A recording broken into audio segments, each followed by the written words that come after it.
All right, let's get started. Hi guys, welcome to the Hdyh Health podcast. It is Friday morning, our favorite time of the day of the week. We are here with Rachel Musquiz. She is a healthpreneur, wellnesspreneur, and Ayurvedic chef. And man, I think we've been friends for quite a while now because we've been talking about shooting a podcast for a while. Yeah. And so I'm excited to have a conversation with you because we love Ayurvedic everything, like you name it, right? We of course we have Nurse Doza, so we're going to be talking about nutrition as well because that's the subject today. And I like to cook as well, so we're going to be doing in that. She's getting an IV. I'm excited to find out what's in it because I know you wanted to keep it very clean and liver detoxy. So the van that's down there, or the Toyota, is that yours? Yeah, with the rooftop tent. Yeah, so I parked next to you. Nice. And so when I pulled up, I was like, that's badass because the thing on the top pops up, right? Yeah. And I was like, that's such a great idea because it's a flat top, right? So you have a flat area to always sleep. And so I was thinking immediately weather. So when we were in Colorado at that spot I was just telling you about, we saw every kind of weather. Like every single kind of weather. We saw wind, we saw rain, we got to the summit and it was snow. Like the little a blizzard came in and like everything just disappeared and we're like, okay. And then at the very end we got hail. Yeah, and then when we got to the bottom, it started raining. It was cold and raining. Was it a 14er? Yeah. It's cool. It's really cool. I'm telling you, it's like it's perfect. I'll check it out. Yeah. And so they have like 14 different spots that you can go like just be there, and I guess you can kind of just do this for a while, which is nice. And whenever I've gone with him in the past couple of times, the time before was at Big Bend. And the Big Bend one was after a snowstorm. And the snowstorm taught me self-sustainability was like the most important thing in my life. And it was interesting because health has been like a non-negotiable in our lives. Like for the past, I don't know, I can remember now 10 years, at least 12 years. Like, I learned about it in college, but I didn't apply it, kind of stuff. Ayurvedic medicine is probably one of the tools you do. Yeah. Right? Like, I think that's how you kind of look at it. So really like, how would you describe your application of health? I really love using the term radical self-reliance. And that is something that has come up a lot for me, like you were talking about, the self-sufficiency. Yeah. And I think Ayurveda was really the first entry point into which I could fully trust my skills and my ability to take care of myself. Yeah. When I first started learning about Ayurveda, I knew that something was off, but I didn't even know how to read my own body. I was experiencing inflammation and hormone imbalance and mental health challenges, and I didn't realize that all of those things were oh, hey, what you're eating and what you're doing is not aligned. And so for me, Ayurveda is that pathway to coming home into your body and not needing any sort of, you don't even need a book. You can listen to your body and trust it. And then once you start seeing the patterns and understanding it, that's what Ayurveda is to me, is that first line into self-sustaining. When you first learned about what year was it? Let's see. It's probably been 8 years or something. So probably in 2000.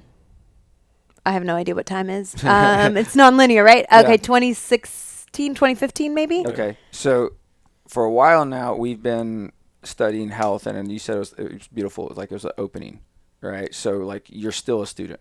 Oh right? yeah, for my life. Because the cool thing now, it's application time, right? It's practical. Yeah. So now what's cool about it is Ayurvedic is probably way more than just yourself. It's bigger than that, right? It's a connection to the universe around you, and you take in medicinal components of what your environment has provided you. Yeah. Right. And I think that's the fascinating thing about it. And so tell us a little bit more about how you would apply it in an everyday setting. So recently, a couple weeks ago, I was feeling just super off. My adrenals were shot. I'm crazy, up and down moments of just mood shifts. And I was about to start leading. I lead seasonal kitchery cleanses, and I was feeling so much resistance, and was like, "How can I do this when I feel off?" And I'm going through a lot of changes right now in my life. I'm about to move into a van. I'm like leaving Austin for an indefinite amount of time. There's like so much stuff. So the stress just really started weighing on me. And as I was like kind of like figuring out how am I going to lead this program while I feel so off, I'm like, oh, the medicine we offer is usually the medicine that we need. And so I just started leaning super deep into my Ayurvedic rituals. And these are things that, like, after doing season after seasonal, like, cleanse, these are what I've learned. So it's, prioritizing sleep, waking up, putting drinking lemon water first thing in the morning, finding some mindful moments throughout the day, moving my body, totally simplifying what I'm eating, and eating the foods that I know are like really supportive for me. And just starting like some different like natural detox, like things. And so for me, and also like leaning on my herbal allies, plants that I know have like supported me throughout so much.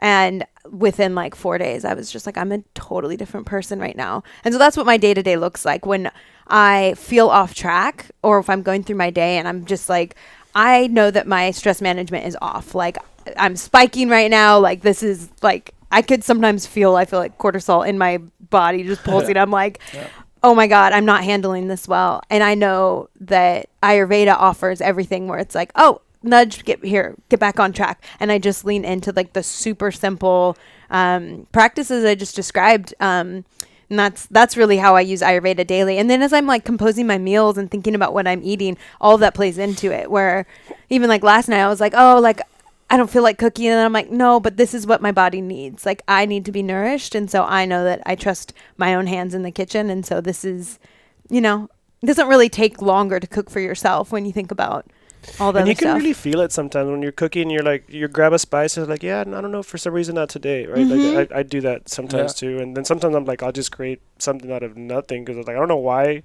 I just felt like putting these 3 ingredients together and it tasted amazing when I would have never thought. Yeah, it's to mix those 3 things. It's all about following that intuition. And I think as you kind of open up that awareness for like how you feel after you eat, you really are like, oh, like maybe it's the cumin or maybe it's the coriander, these fresh herbs, starts to really like, it all makes sense. You don't really have to like have a plan or have a diet plan written out. You're just like, can feel it in the kitchen. I love that. Yeah. We went to Utah for a company retreat, and I was gonna do salmon, and for some reason I did cedar planks, and for some reason I wanted to make a crust to put on the cedar plank so that it can absorb into the salmon.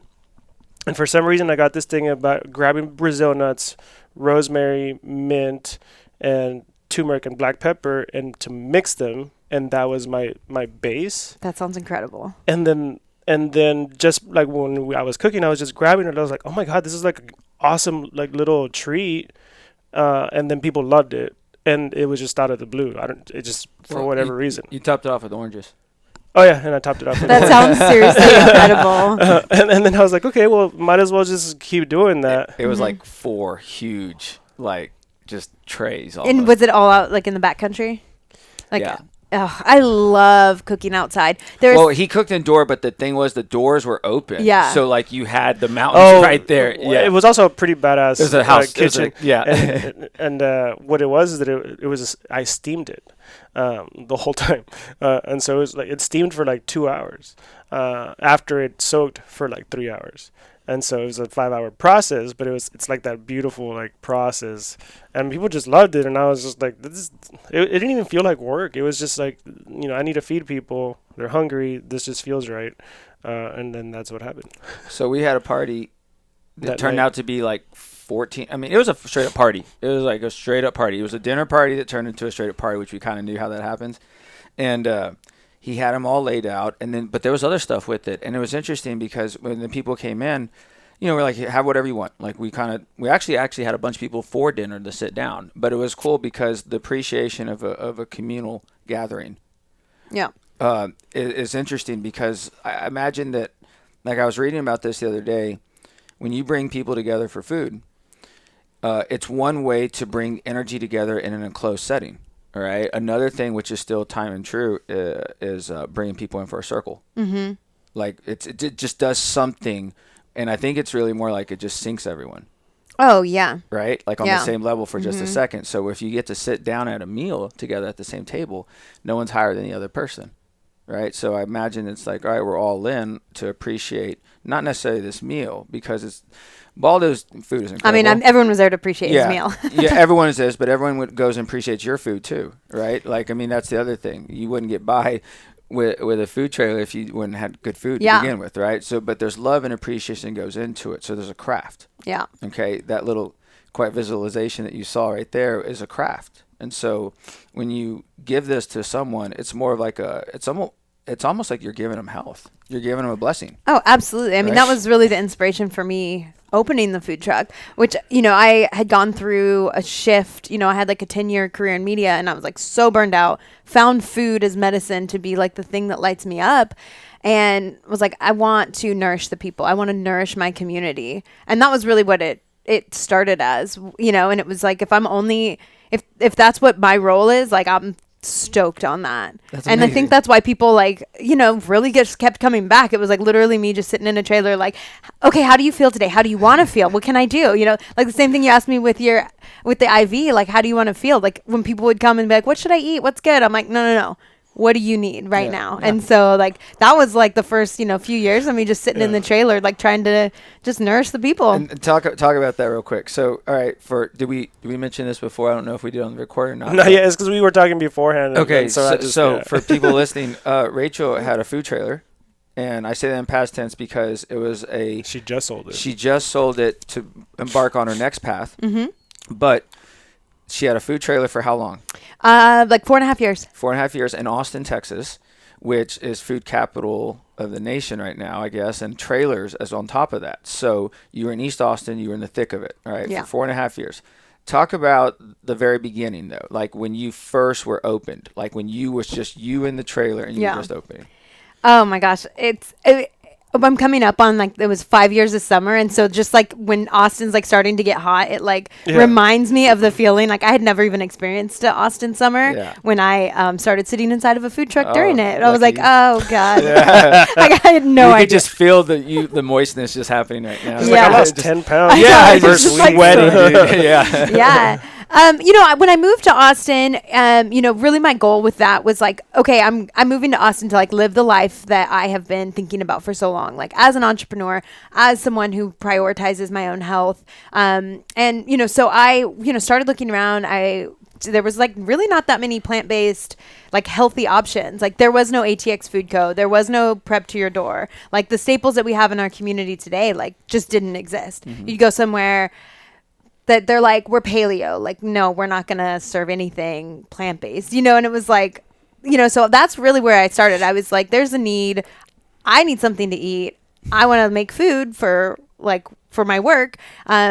And so I kind of just dove in, and, what it was like at the beginning was really figuring it out. Like the going from really like a home chef and someone who was just using food as medicine for myself in my kitchen to, full blown like food service, like also opening up an Ayurvedic food truck, which I'm pretty sure it's the only one that's ever existed in like the taco, and barbecue capital. Yeah. People would always come by and they're like, do you have tacos? And I'm like, no. Do you have tacos? Do you have tacos? Finally, I was like, actually, I do. And I made my own spin on like raw pecan tacos with a jicama tortilla. Oh, I remember those. Yeah. And, it was really because, there was a certain expectation about like, what is a food truck? You sell tacos. Mm-hmm. So yeah, early on, like, I think I just had so much excitement for like being able to tell people about this way of eating that it was really like the platform. And it was always more than a food truck. Curcuma, it started, as a vision for like bringing Ayurvedic lifestyle and food into the community. And the food truck, I chose it as the easiest, most simple way to get into it, which I don't think I would recommend food trucks as the easy path to anyone, knowing what I know now. But for me, it was, it was something that I was capable of, that I really had to push all of my edges. Like it was a lot of sacrifices, like personally, to make it happen. But then, all of the people that I know, I wouldn't know you guys if it weren't for the food Yeah. truck. All of my friends, all of the people who have impacted my life the most in Austin, like pretty much started out as customers. Like people come up and they're like, who is this woman behind this concept? Did you feel that you were doing, in a sense, like some teaching of Ayurvedic through your cooking? Always. And Right. I was super surprised, like, of how hungry people were for this information. And, I would just sit at the window and they're like, okay, why is there spirulina in the matcha? Okay, what is this for? And like, what does this do? And in some of the things, like I was using different herbs and some like MCT oil. And I like had to figure out like, what's the spiel? How do I explain who this is good for, why this is good? So in so many ways, like the food truck was, a culinary concept, but then it turned into like me diving deep into the education. And so I started offering workshops and hosting these seasonal cleanses because my customers just kept asking Craving for more the information. Right? Yeah. Well, it's interesting because there's this progress of like whenever you're learning something, like the best way to know that you've learned something is to teach it, right? I always like to take that a step further. Is like the best way to know after teaching is to make a business out of it, right? Because it's like might as well because people are going to continue to want to do this, and then you have to systemize it. Once you have a system, then you can monetize the system. That's not that difficult, but it's so much. It's so much fun because I remember going to the truck and I think I went like 3 or 4 times, but actually I ate there quite a bit because people would bring me food from it. But I went there only like 2 or 3 times. But I always heard either you or someone else explaining things to customers, which is always like that's cool and that's a lot of fun. Well, you were kind of known for your drink, right? The golden milk. The golden milk. So tell us about the golden milk.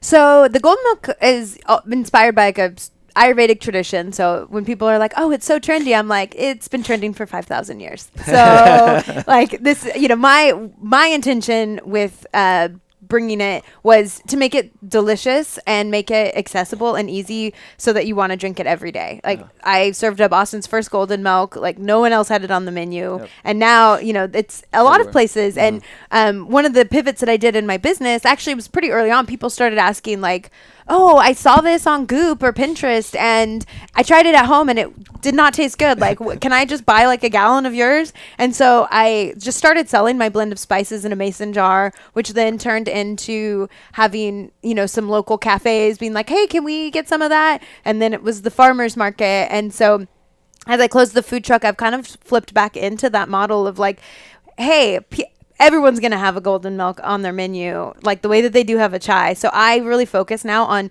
getting I source the best quality turmeric, heirloom variety, high curcumin content, and getting it into the cafes. Because if not, people would be using like sugary, really non-potent turmeric. And so it's really cool to be able to see people like who maybe don't even know about Ayurveda being able to drink this. And they're like, wait, where did this come from? And start asking those questions. Because that's really what the experience was for me. I was living in a co-op in Oakland and my friend was like, here, drink this. And I drank it and I was like, this is like a hug in a mug. Like I could feel my whole body just being like, oh, I feel so like nourished, and I had golden milk last night. Like it's really been on my protocol of just like, how do I get back on track? And so for me, I'm like, if you add coffee to it, cool. Like as long as you're drinking it and adding in turmeric, drink it by itself, drink it at home, drink it while you're like taking your call at a cafe. Like I'm like super into it. And so, yeah, but to explain what it actually is, which I haven't done yet, it is a mix of, I use heirloom turmeric, and then Ayurvedic spices. So cinnamon, ginger, cardamom, of course, black pepper, and my formulation has MCT oil powder in it. So as you know, turmeric needs both black pepper and a fat. And I found that the MCT oil powder not only serves that purpose, but also consistency-wise makes it like a lovely sipping experience. Yeah. Plus MCT is trending. Yeah. That helps. I remember we were at a party, it was a couple of years ago. It was a Christmas party. Yeah. And I think you showed up later and it was all our friends. Like it was a bunch of plant-based like friends and all that stuff. So it was a bunch of healthy people, but it was all their spouses. So you never so it was a traditional like Christmas party, a bunch of alcohol and all that stuff. But I wasn't drinking. I didn't drink, and so then like all of a sudden, like Rachel comes in, and I remember you had like your bottle, like it was like a glass flask or something of it, like already made, and that's what you brought to the Christmas party. And it was like, look, Rachel brought a bunch of golden milk. I was like, hell yeah! So like, boom! It was like everyone had it like within like 20 minutes. Like everyone had it in their cups. It was so amazing, and so many people were excited about it. Yeah. And the thing is that you have this excitement because it tastes good, all right? And I thought about this yesterday. I said it to someone. Someone like it's incredible to see like everything that goes on in this community and how like people are just thriving with certain businesses and everything. I was like, well, you lead with good intention, right? The real truth is you just make people feel better, and I think that's what you've done with your mission so far, is that you just wanted to help people feel better because you figured out how to feel better, and you're like, well, I don't think anyone is going to tell anyone to do this because no one's talking about golden milk here in Austin in 2004. Like I grew up here, so to me, even the hippies weren't talking about golden milk. Well, I knew turmeric, but I knew that it was like it stains your hands, right? Like I put in curry, curry. I'm like, that's it. But if you go over there, like it's all turmeric, ginger, curry, and you think like you look at their health issues, and they're not the same as ours because they're putting something different into their body. Yeah. So then, if you think about this, I've been studying my ethnic background, and look at my descendants and where I'm coming from, and in the Mexican American term and the Tejano terms and all that, there's a term called culandero, right? And it's cool because I consider myself kind of like that, right? It's just it's kind of like a healer, but it's weird because I don't really consider that like the correct term. All you're doing is giving the body what it's kind of depleted, and you're basically saying, here, you do what you need with it. Right. And that's what you said before. You're like, well, what does your body need? Yep. All right. So that's what I asked. I said, well, I'm going to ask, like, what do you need? You know what you need. All right. The thing is, most people don't. And that's what you found out. Yeah. Right. And that's what Ayurveda offers. Like every single person is like, it doesn't offer you like a meal plan. It offers you a system of figuring out what your body needs, how to recognize when it's out of balance, and how to come back into it. And that really all that is like, how do you feel good? How do you chase your bliss? How do you show up fully for your life? Because you just can't do that. If anyone's ever had illness or injury, like nothing else matters. And maybe that's the big lesson of 2020. Literally nothing else matters if you don't feel good and you're not healthy and safe. And so for me, Ayurveda is like all of that rolled into one. And it's one of those things where once I learned it, I realized that it's a responsibility that comes with it. And I can always see that in you. It's like when you kind of cross over this certain point, it's like the medicine tells you it's time to share it. It's time to facilitate it. It is time to share what you have. There's this book that had like totally changed my life. It's called Braiding Sweetgrass. It's an indigenous woman who's also a botanist, and she really just explores plant relationship, plant allyship, which means the world to me. And one of the things she talks about is living in reciprocity. And this is the relationship that we have with nature. And, really nature takes care of us, through our oxygen, through our food, through all of these things. And whether we mean to or not, we are all in a relationship with that. And the only thing that we can offer as like an exchange is gratitude. And that's what living in reciprocity is. And I express my gratitude by saying to other people, here's what I found. Here's what may work for you. Here's how I did it. And, that's really all I can offer is like living my life and sharing my story and sharing my practices and just lighting the door. And it's up to people to walk through. It'd be incredible if that was the new Hippocratic oath. Yeah. Right? Because that would just change your whole approach because you're not the healer. Yeah. That's it. So right? I started reading this book this morning, Psychoenergetic Science. Is that by the same guy? The book you gave me? No, this is a different one. So, and so this is about the study of emotions, right? Like, and how they affect the physical world. And so we all know like the energy and can transfer into mass, right? And so then this book is all about the fact that that even thoughts and emotions are energy. So therefore, thoughts, emotions, intentions can be energy, therefore they can be created into the physical world. So it's like manifestation science, right? And so it's really neat because it was talking about appreciation, right? And they were researching cortisol levels, stress levels. And at the moment that, and they were doing brainwaves, they were doing HRV, they were doing like your hair standing up or not kind of deal. And I can't think of, there was one more thing that they were studying. And at the moment that someone with an intention went into appreciation of a thing or a person or whatever, like all the markers just dropped into complete parasympathetic.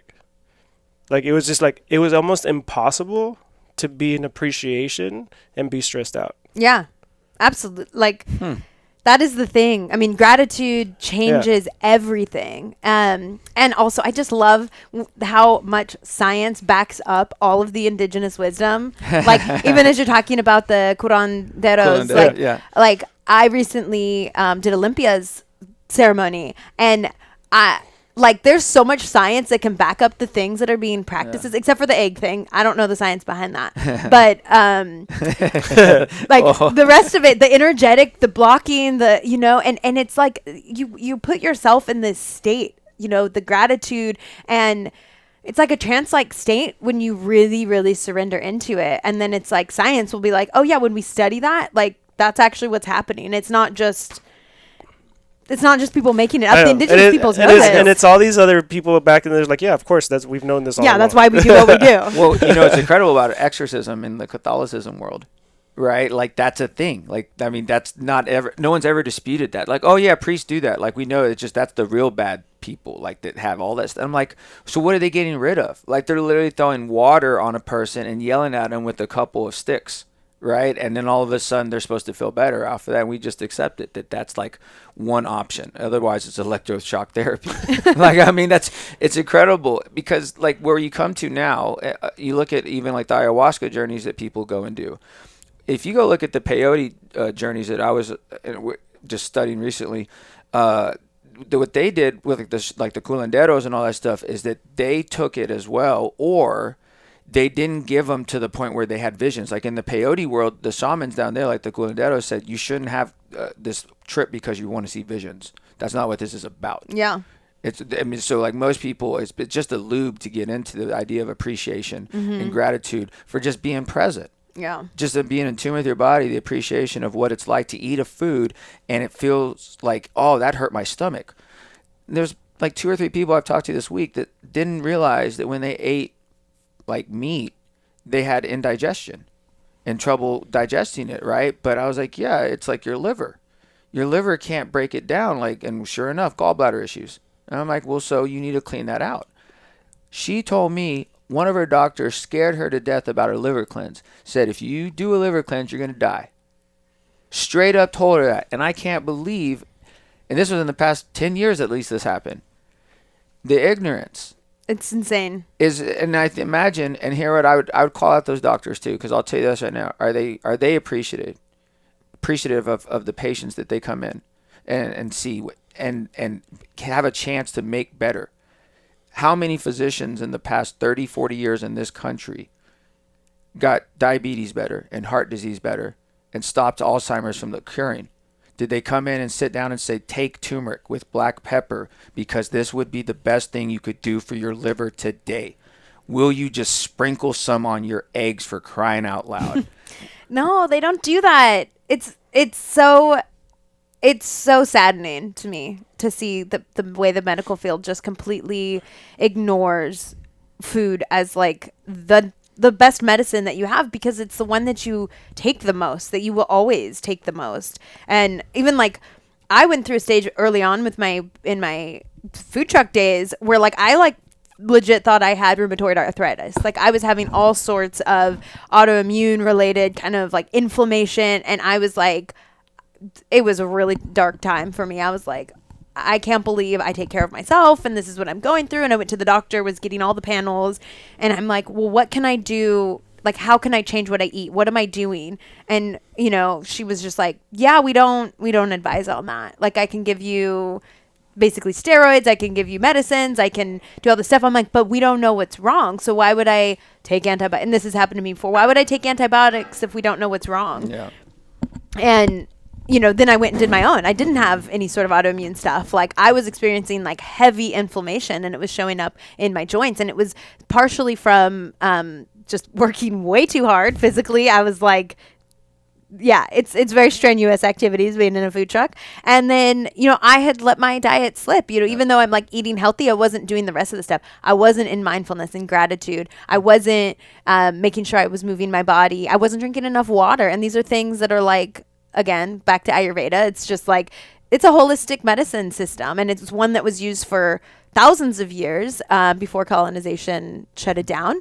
And yeah, and doctors, you don't ever you don't go to a doctor and they're like, how much water are you drinking? Like, what are you eating? I mean, that is like most of the reasons why we have like such physical ailments, and like the reason we go to a doctor, it's usually linked to like what we're doing day after day. Right. And I also agree that it's a system behind it that is designed to not really inform the public about things like turmeric. Mm-hmm. Because if you look at like public educational systems, turmeric is not being offered in the cafeterias for our nation's youth. Yeah. Like, it's not, because my kids' public education, and none of those prepackaged meals that they dispersed in the past year for free lunches had turmeric as an ingredient, other than maybe it was for flavoring. Mac and cheese maybe for the mac and cheese color. for the covering. Right? Yeah, I was saying that. They didn't put black black pepper. pepper, exactly. I know, we're on the swear. So it's incredible. I look at it and I say, this was here before you were here.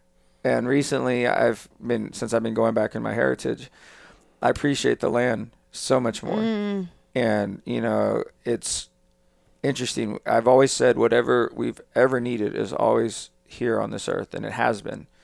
It's up to us to appreciate its value and just let it be, right, for others later. And it's incredible. If you go to Central and South America, there's mushrooms and plants and fruits, that stuff you've never seen before. The jicama tortillas that you offered, it's gut food. Mm. And imagine if like you had that option for just any taco trailer across the country, how much healthier people would be, because now you're not offering them a processed corn or flour, and you're not increasing diabetes and blood sugar and heart disease and Alzheimer's. And if the doctor came in and just said, hey, guess what? You're a diabetic today, in their white coat saying this. I want you to start doing turmeric with black pepper. And you ever heard this thing called jicama? That's how they say it. Jicama. You got to go get it. They have it at the HEB. Yeah. And ask for some help. They find it for you, and then you just make your tacos with that from now on with your eggs. And you put your That's what prescription should be. It should be like, eat more of this. But yeah, I love what you're saying about that the land has everything that we need. Ayurveda was kind of another step. The step beyond Ayurveda for me, or the next step in my journey, was really digging into Western herbalism. So I did a 200-hour program at a school here in Austin. Is that the one y'all did together? Or is that was the No, it was the same school. We did kitchen witchery together. Yes. That's how we met. I was trying to remember. That is how we met. That's true. We met making like tinctures and teas together. Yeah. I love that. Okay, That's right. That's amazing. It's fitting. Yeah, totally. We met in a kitchen witchery class. Yeah. And so, yeah, that led me to the That's how I became program. a sorcerer. Yeah, same.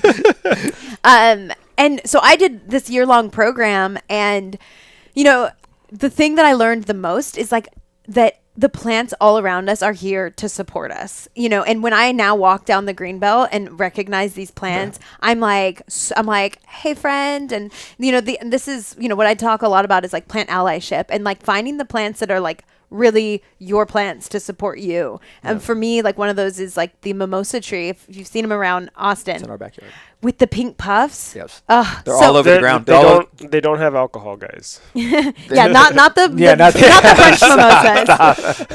That's funny. Yeah, they're all over the ground right now. Because you can just tell there's people who are like, what? There's mimosa trees? But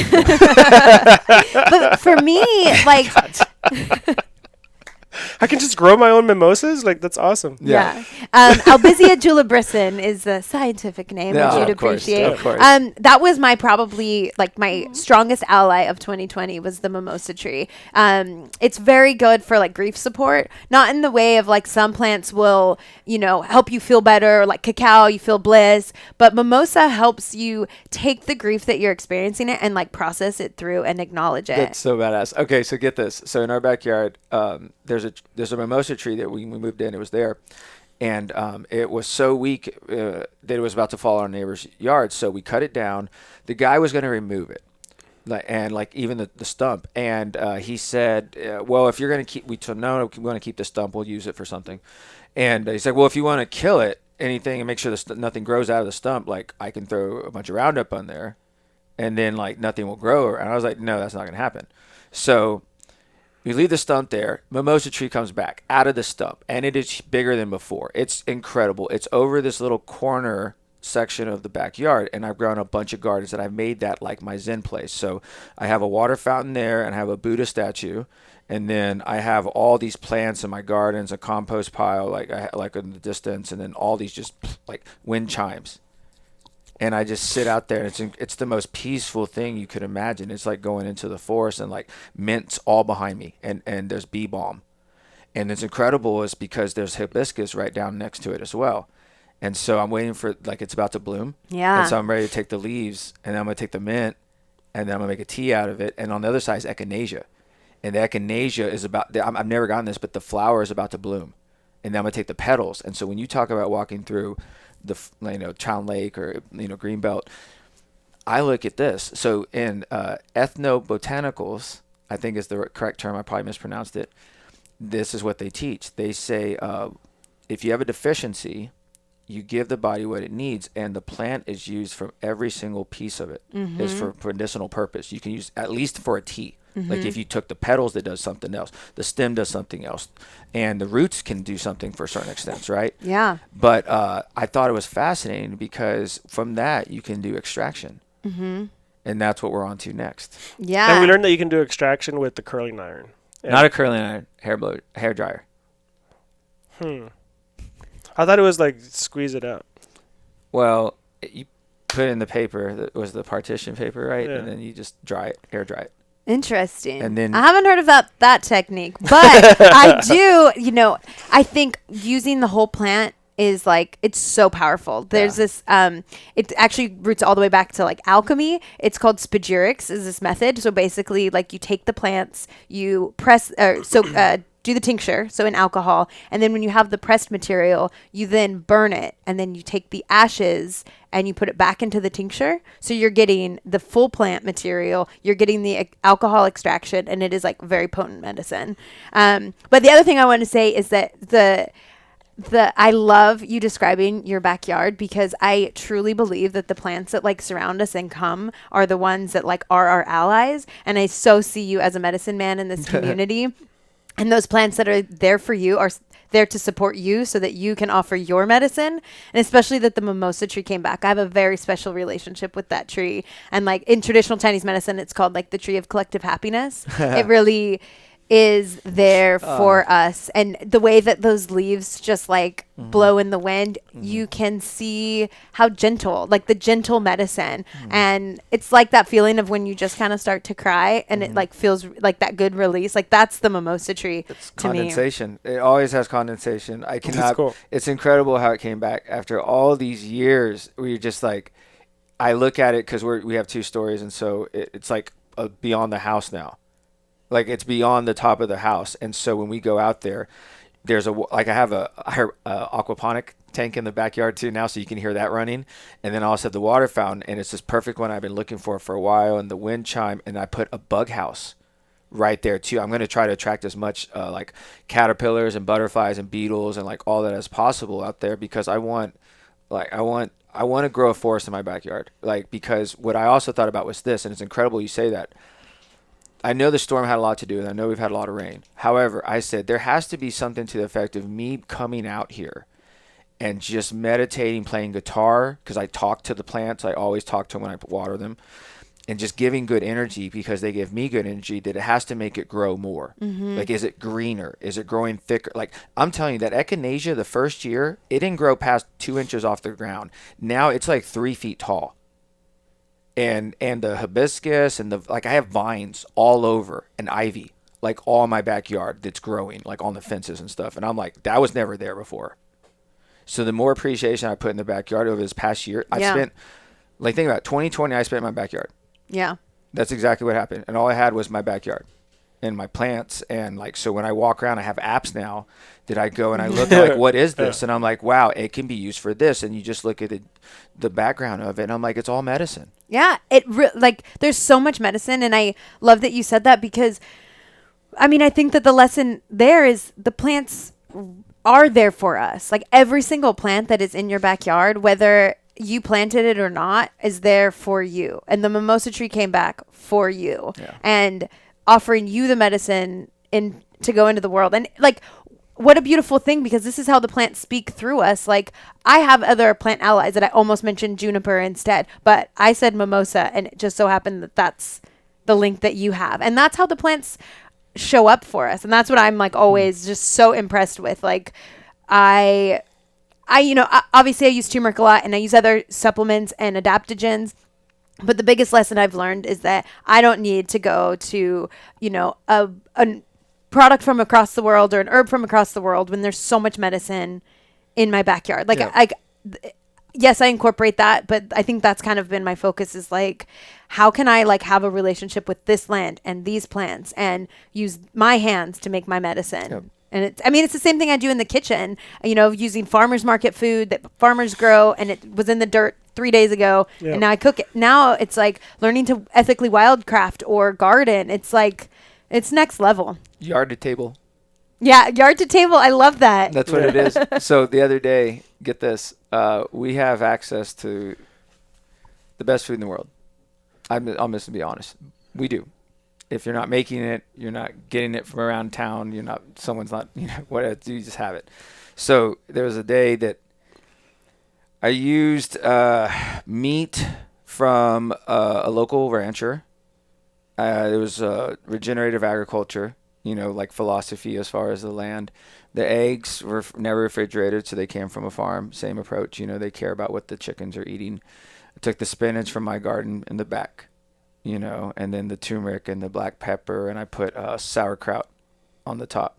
I didn't have the jicama tortillas, otherwise I would have, but I just basically put all that in a bowl with avocado. All right. To me, it was more than a meal. It was nourishment. It was sustainability. It was nutrients. And community. And it was community because I posted about it. Like, I'm not one of those people that post food, but when you think about it, when someone posts your food, they're not just posting a picture of normal food. They're not just saying, "Hey, here's a taco. Here's a smoothie. Here's a drink. Here's a coffee." It's like, this is not just a drink. This is health. Everyone in the country should know about this. This is why I'm sharing this message with you, and this ripple effect happens because when I post about it, it gets people thinking. It says, "Why did he go out of his way to post and label all the places?" So I said, "Know the source of your food." Mm-hmm. That's the message.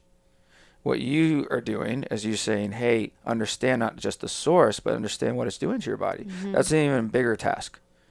Most people don't understand that organic food is really what it's doing to their body, right? Because they think about this. You can be plant-based and be unhealthy. Totally. And it's so disheartening to see that for me, I know.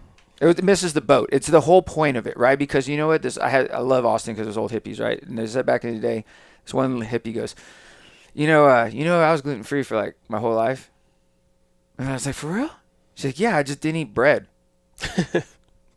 I was like, what a concept. She's like, yeah. But she goes, I did use coconut and almond flour. I knew how to mash that up. She goes, I buy in bulk because I would buy it like Wheatsville. So I'd buy in bulk and I'd mash it up. She goes, yeah, I can make my own nut butter and like whatever you want. She's like, you don't ever have to. And I was like, I get that concept. So like when you would go true vegan, that was interesting. But what I've learned is this.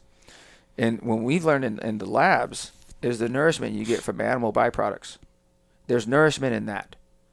And if you want to be purist of it, I like the people who only eat eggs. which is really interesting, right? Fish, after seeing Seaspiracy, I'm just like blown away. I'm like, I can't do it anymore, But if you believe in that everything's given to you for a reason, eggs are the best chicken byproducts are the best fertilizer for the ground. And my wife will not let me have a chicken in my backyard. And he had a coop for me and everything. Remember in his backyard? I don't know if you were there. The big old coop was just sitting there, and I had a spot for it and everything. She's like, no. I was like, it would do wonders. It would eat all the bugs. Yeah. Like, it would fertilize the grass, and it's all topsoil anyway. But it's just like, okay, time will come. Because when I get the farm, the whole reason I would just want land is just to grow food. I mean, I'm with you. Right? That's the dream right there. But I can see you going across the country, throwing little seeds on the side of the road. Oh my God. Okay, so I actually have this plan. So I'm about to move into a van and have this plan of doing some like kind of guerrilla, like planting some food forests, because I would like to be like a bit seasonal. So, just there's like, places. here's some drive by. Yeah, just make sure I got like all my herbs. Exactly. Okay. Here's some turmeric, bitch.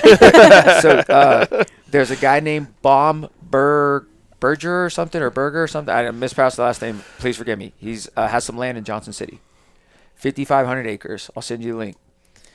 Regrew the entire barren hill country spot he got and turned it into like a forest. Yeah. With natural grass seedings. Did it by himself and a few friends, and it took him years, but he did it.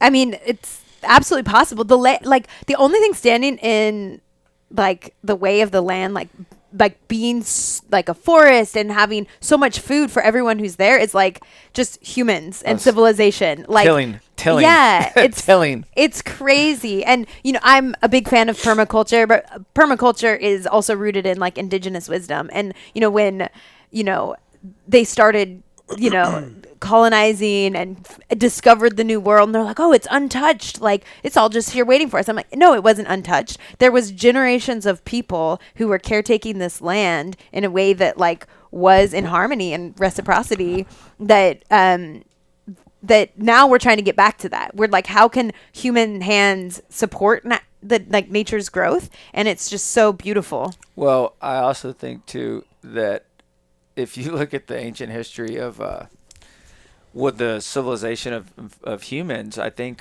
Justin and I was talking about the other day. He's like, I think they found some people 14,000 at least years ago on the west coast of Argentina. I guess maybe no, it wasn't. It was like somewhere in South America. I think it was just Chile. Chile, yeah, it was somewhere. And like we used to think that Clovis, New Mexico, there was like 12 to 15,000, but this outdates that.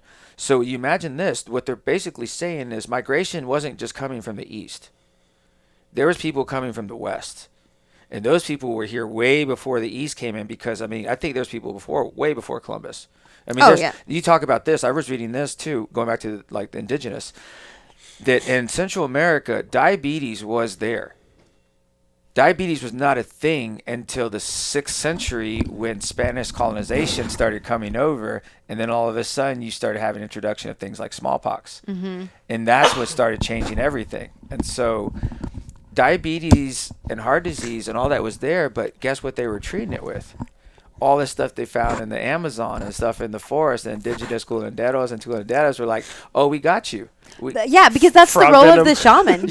Yeah, that's the role of the shaman. They're like, you match the people with the plants, and the only way that you can do that is to be deep in your practice. And that's really where I see myself and my future, which is like, I commune with the plants and I connect with the people. And it just so happens, someone's bringing up something and I'm like, it's almost like you're introducing to a friend. You're like, I know who you should meet. You got to meet, my friend Milky Oats over here. and that's. I'll tell you this right now. We have some friends that are in Mexico right now, and they're deep into it right now. And it's funny because I had some friends that were going down there that kind of got brought up, and he's like, well, I want to meet him. I'm like, I don't know, man. This is sacred talk we're talking now. Like, this is really to the truth, because here's the deal.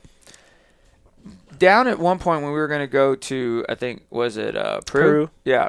The guy who was going to lead the excavation was like saying, he was like, there's 200 million mushrooms, different species of mushrooms that you don't even know about down here. They've never seen the light of day. And I'll take you to the original shaman doctors out here, and you can learn everything. And I was like, wow. I'm so blessed. And so when we got back from this last trip in Colorado, we were reading How to Change Your Brain by Michael Pollan. Actually, we were listening to it. And he was talking about Paul Stamets. And he tells you where to find like the ultimate mushroom. And for my people with mushrooms, the fascination is a thing called mycology. Mm-hmm. And mycology is a true science. Like every university has a division of mycology, and it's not the magic mushrooms you're thinking about. I mean, we're talking. They're all magic. They're all magic, right? It's not the psychoactive component you're thinking of. Although it has its benefits too, which we're about to find out about in the next decade. But they're the communication pathways between other plants too, right? But here's the thing. They are exactly that, because they have the components of growing your communicational system, known as your microbiome. Mm-hmm. They are the Earth's communicational microbiome gut. They're essentially all those little neurons in the gut, which is the soil of the Earth, and then we communicate with the Earth by essentially either breathing out and breathing in, and then we take in all the nutrients that you get out of the soil. Think about like all the way to the core. The core is iron, right? Our blood is made of iron, right? And then there's manganese, there's magnesium, there's cobalt, there's zinc, there's selenium. All those things are needed in our body in order to make hormones and serotonin and antioxidants. And the only way we can absorb them is the same communicational pattern that we have, which is known as our digestive tract. This is the concept that I love is the doctrine of signatures. Are you familiar with that? So it's what we talk about in herbalism a lot, which is nature shows us examples of like how to use it. You know, the way that our microbiome works is not that dissimilar of the way of the like mycology networks, mm-hmm. you know, and the way that information is transferred. And, you know, it's things like, you know, walnuts are shaped like brains. They're good for, you know, cognitive support, things like that. And so it's this like constant communication where nature is like, let me teach you something. And that is really how the shamans came to hold such a wisdom. Like they sat with the plants, they observed, they listened, and then they translated it into, because, you know, I think we've just gotten so far from not only our food sources, but our medicine sources that people just don't have the skills to like observe and understand, because really it is intuitive. And you're talking about like the selenium and the, you know, and Brazil nuts, like you were talking about. I mean, like if you look at what's in the core, like what do we need at our core? You know, it's like these lessons are there. And the doctrine of signatures is just all about understanding the plant's like full spectrum of qualities. And then like that's what that plant offers. Yeah. Well, there's that whole science of like muscle testing, right? And so that's, in the chiropractic world is very common. It's very much just intuition, right? Mm-hmm. Like that's what it is. And sometimes we're just innate, can listen to it. And well, there's a thing called innate intelligence, right? Which is a beautiful, beautiful thing. That is your intuition. That is your communicational pattern of you. I mean, it's your mind. Like think about it. There's your brain and there's your mind. Right, so your innate intelligence, it regulates your mind, right, which is a totally different, separate operating system in your body if you haven't figured that out by now, right? And the way that you gain energy and you communicate in that realm, you can achieve it. You can actually unlock it. You can tap into it. The problem is not everyone can, and for some people, the path to get into that is kind of a treacherous one. But think about the idea. It's more like it's not that they can't. It's more like they don't stop to pay attention. Well, here's the problem. There's two factors then. That's what I was getting at, is that they don't stop to pay attention, but the other thing is look at what's running through their bodies. Yeah. Okay, like think about medication, and I'm going to pick on that again. Medication is full of synthetic preservatives that are known carcinogenics. Every medication that most people take, which how many people in this country are taking medications? Prescription drugs is what I'm referring to. And they block signals. They block signals. They cause nutritional deficiencies, and they have carcinogenic preservatives in them. So they're GMO medications, which means they're naturally going to cause cancer. They know this. They pulled medicine off the shelf last year, the whole fiasco, because this was about to come out. That's bad for business if that comes out. So they're poisoning them. Plus the sugar's poisoning them. The oil's poisoning. Like they're killing you. They're literally stuffing them. And what happens is for vibration and frequency in a healthy person has a higher frequency than that of a person with medication flowing through their bloodstream, with processed oils and sugars flowing through their bloodstream, watching television going through their mind, watching the news, watching Twitter, watching a social feed that doesn't serve them, all those things are killing them. Yeah. They're dumbing down their frequency, and it's causing their cells to not thrive. And when you have that capability to put someone in that position, that person might not realize that they are in that state, which is unfortunate, because if that's the case, you have someone, they won't know any better.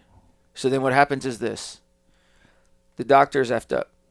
They screwed up. They could have had their chance with nutrition. The people have nutrition and will always have nutrition because people are the 99%. You embarked on a crusade because you realized that you are a vessel for a message. And you realize that message has to be given out in the best way possible. So you opened up a food trailer as your medical clinic and said, I am going to heal as many people as I can, educate as many people as I can. And if I can make a living off of it, that's even a bigger bonus. But I feel like I got to do this. Mm-hmm. So you did it. All right. What's incredible about it is you open more people to more things and change more lives than you probably could ever imagine. And you quickly realize that there's only one of you and you can't duplicate yourself. And we talked about this before. I've tried, but didn't work. Tried. So then you said the smart thing is everyone can drink golden milk, which is a beautiful, smart way to look at it. However, if you think about it, if you were to throw seeds on the ground throughout the course of the country trip that you're about to embark on, how many more lives would you affect that way? I'm hoping to find out. Yeah. So I think that what you're looking at is when you're going on your next path, the plants are probably what you're going to study and follow more than anything else. And I'm sure that that's where it's going to take you. So, Did you say you were also doing a course of some sort while you were going? Oh, no, you're writing your book. Both. I have some things going on. So I have turned the seasonal kitchery cleanse into, it used to be like following the same pattern you're talking about. Like I would make like insane amounts of kitchery. People would come pick it up and I would lead them through the cleanse. And then now I'm offering it so people can make it at home, and I'm holding space for a summer cleanse, but after that it'll be self-guided online. And really what it is like a Ayurvedic lifestyle reset. So explaining all of the like lifestyle things I was talking about, like what to put in your body, mindful moments, sleep, water, hydration, all the things. So that'll be something that'll be going on that people can evergreen. They can drop in. They can order kitchery packets that are easy to make at home. And awesome. So I'm super excited to like keep that going. And then I'm kind of stepping away from the day-to-day business stuff so that I can really, like you said, commune with the plants and drop in and kind of listen, because I feel like I'm at this point in which I know that a book is coming through and I'm looking for direction. And I think that there's a message in between nature that needs to be translated, and so I'm kind of going out to find it. Yeah, a cookbook. It'll be part cookbook and probably it's integration. It's gonna be all these plans, but can you write about me on the first chapter? Exactly. I'm like, okay, you guys, but like it'll be like some of the kitchen witchery stuff of like how to put a cookbook for the traveler. Yeah. Yeah. Based on like van life stuff, I'm already like like how to like live super simple. Like if I can do organic bulk staples, whatever's local at the farmer's market, wild crafted herbs, like that's all medicine. And then when you're on camping out there and you're like, all right, you're running low, this is what you can pull from your national forest. Yeah. I mean, honestly, it's credible, because if you think about it, self-sustainability, nature already has it down. Oh, yeah. You think about it, just look at the cactus. It's full of water, right? In a desert where there's no water. It knows how to live. It knows how to survive. There's plenty of animals in the desert, right? Plenty of animals out in the desert. Tons of them. Just we're not us. But I'm so happy to hear about this. Yeah. When are you taking this trip again, you said? I leave at the end of June. So pretty soon. Couple weeks. Yeah. You ready to go? Weeks. I still have quite a bit on the van build to finish up and some things to finish up with the business and getting it on cruise control. But I mean, come hell or high water, I'm out. But you're building this, like personally, like you're building stuff. I saw pictures of it, right? Yeah. Me and my partner. We bought a cargo van, like a 2020 Sprinter. So it was just fully empty, and so we've got solar panels. We've got I'm like building out a sick kitchen. Oh, that's so awesome! And I'm like, awesome. I don't need a closet. I need a pantry. So it's like learning to make. Some of the things. Okay, so can you install a dehydrator? That's so funny. Yes, that's part of the plan as well. So I'm actually looking at, I have one, but I'm getting the Excalibur to be a little bit more space efficient, but I have to figure out if it, like what kind of power it draws. So we might have to get like extra solar panels. No. Yeah, there's ones that you can just do outside that are solar. Oh, really? Yeah. You don't have to use electricity for all that stuff. Yeah, there's some stuff that you can actually. There's some old school ones that you just use the natural sun to do it. Yeah. And it's just like basically an oven that is just set up. You just would probably have to like find a way to make it yourself, or find an old school one that you can modify. Yeah, because what I'm trying to do is, so I'm doing this 200-mile trek, the John Muir Trail, and so I'll be doing a lot of backpacking. And as you know, like what's out there in backpacking meals is like all the processed stuff that we just don't eat. I don't eat in my day-to-day life. And so now I'm like trying to figure out, okay, what am I going to eat when I'm like in the backcountry for 3 days? And so dehydrating food and like all this stuff. So I'm like really excited to kind of do that. Well, I know that doesn't work for me. I'm like, I'll just do a kitchery cleanse and just eat this for 5 days. No, that doesn't work. That you need sustenance. Yeah. Right, how long is the John Muir Trail going to take you? We could do it in 3 weeks, but I think we'll do closer to 4. It's both of it. Like, take your time. Yeah. I mean, once you're out there, it's like only so many people get to see that view from those mountains. Like, there's no rush. Like, I'm not trying to get miles. Like, I want to like really drop in. Yeah. So I'm like very excited to be out there with kind of no one else. That's cool. Out there. Yeah, when we were out there in Big Bend, it was deafening how quiet it was. And the moon was so bright that you could see the whole mountain ridges for like miles. And you realize you're like, there's no one out here. It was awesome. It does a whole system reset. It's like closing the like tabs on your on your browser and turning off your computer. That's like how it feels in my body, where I'm like, I can actually think. Like, there's nothing else. It's just this. And the wild thing is that like whether or not we're observing it, nature is doing that every moment of every day. Those like 4 seasons you experienced in that one day, like that is always happening. And that is just, I'm just so excited to be out there. Yeah.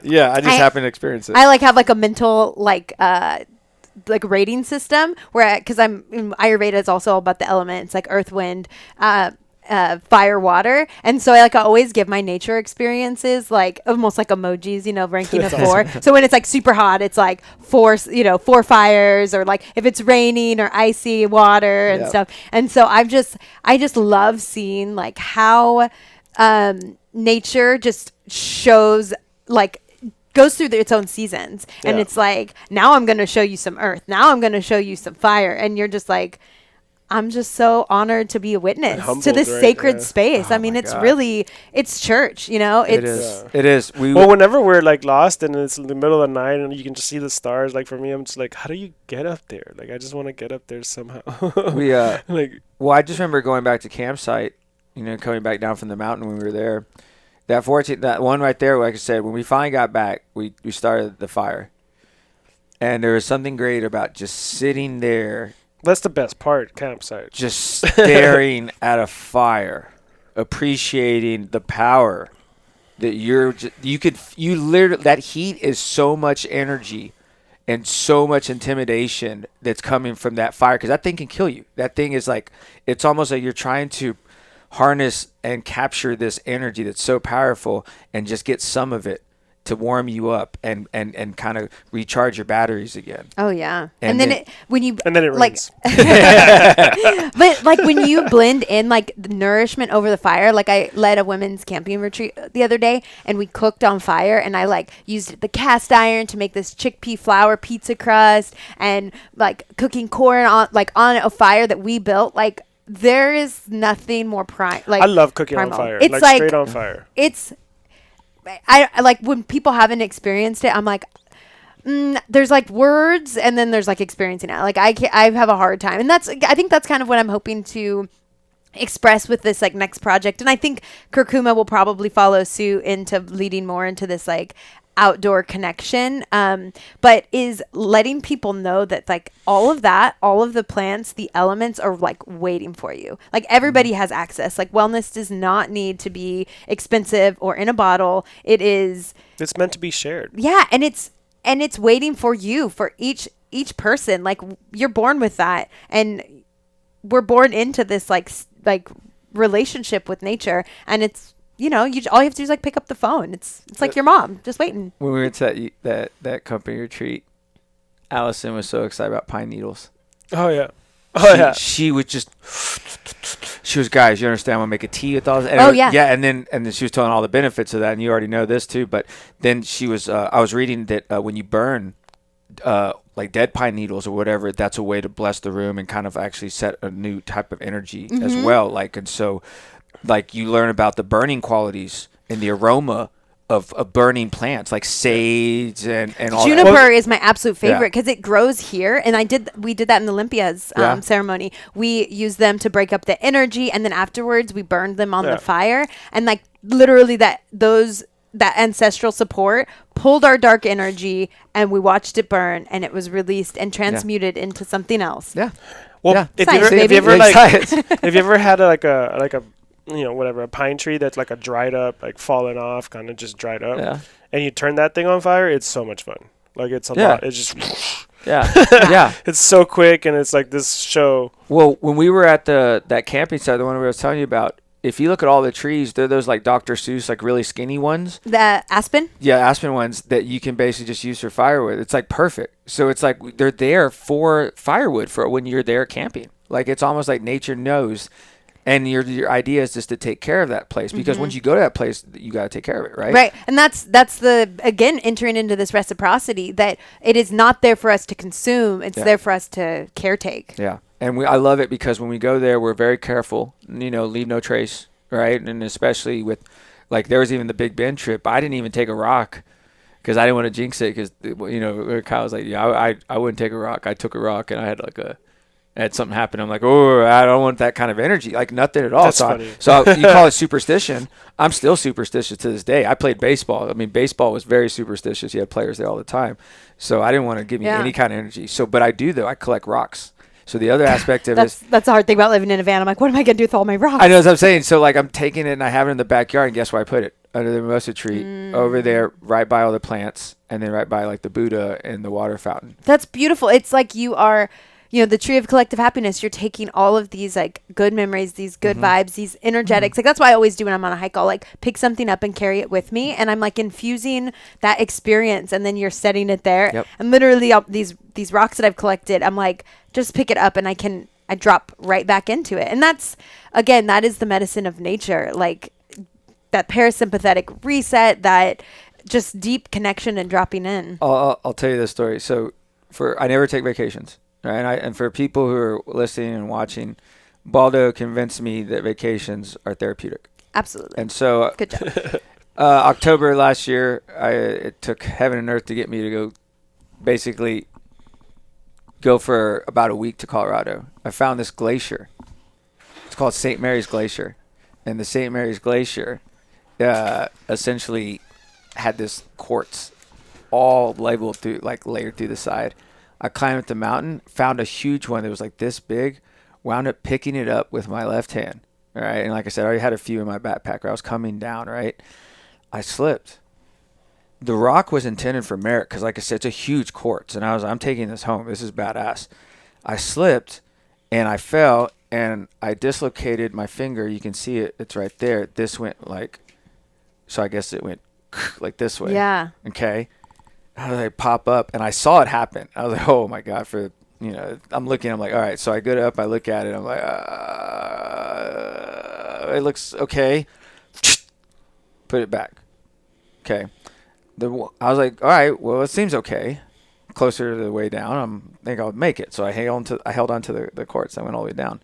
People that were there were watching me. I kept my hand elevated because I didn't want like blood to pool, so everyone thought I was waving at him when I was coming down the mountain with my, my quartz and everything. So I'm like, oh, how you doing? So I finally get there, I look at the bottom, I'm like, God bless, dude. Like, I almost lost my finger. Like, that's incredible. And I kept this quartz thing, and I was like, why? Why was I drawn to like go and grab all this for whatever reason? Well, it's St. Mary's Glacier. Okay, St. Mary's is a school and I went to in undergrads where Baldo and I met. Our supervising physician, she went to St. Mary's, unbeknownst to us. St. Mary's Glacier. I don't know, for whatever reason. Come to find out, My grandfather was baptized at St. Mary's Church in Lockhart, Texas. It's just like, what? Why? Like, what is it there? You know? So that energy and the spiritual, the superstitious, call it what you want. I'm listening. Yeah. You know, and so I came back with it, and everyone's looking at me like, what the hell? Tell me this. And I literally, I was like, I don't know, for some reason, there's something special about it.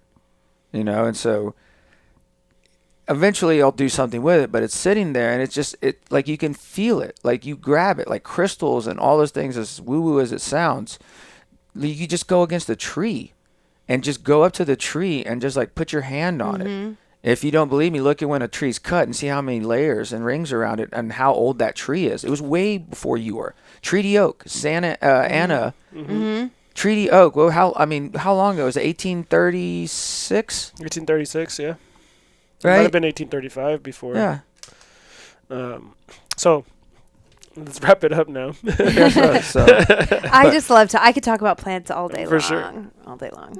We should definitely do a course on plants. When are you going to be in Colorado? I'll be there for most of July.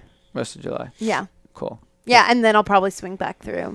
Well, if we ever head up Northwest America and we're out that way, we'll definitely meet up. But I'd love to see what you have in your journal when you come back. Oh my gosh, I'm so excited. That's really the priority. Is like I'm gonna be writing and documenting. I don't know how, like I'll be sharing, on, kind of like the good views Sure. and some, some of the van build and things like that. But I think I'm just really going into this as kind of like a research, like R&D, and just like listen to the plants, because I really have, I think I was on the road for a month last summer. The plants just started calling to me, and a piece of me just never came back from the road. And so I think that those plants are ready for me to go sit, and they have something to say. So I'm excited to come back and I feel share. like the book's going to be like a subtitle, like a story written by plants or something. Get outside, get on the road or something, right? Yeah. I love it. Well, thank you for coming in. Yeah, where can they find you?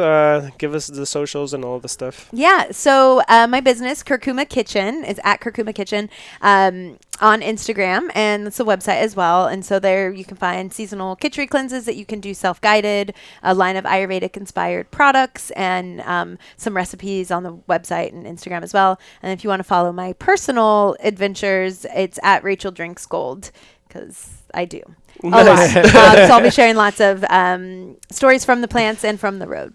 Awesome. Well, thank you guys so much. Thank you.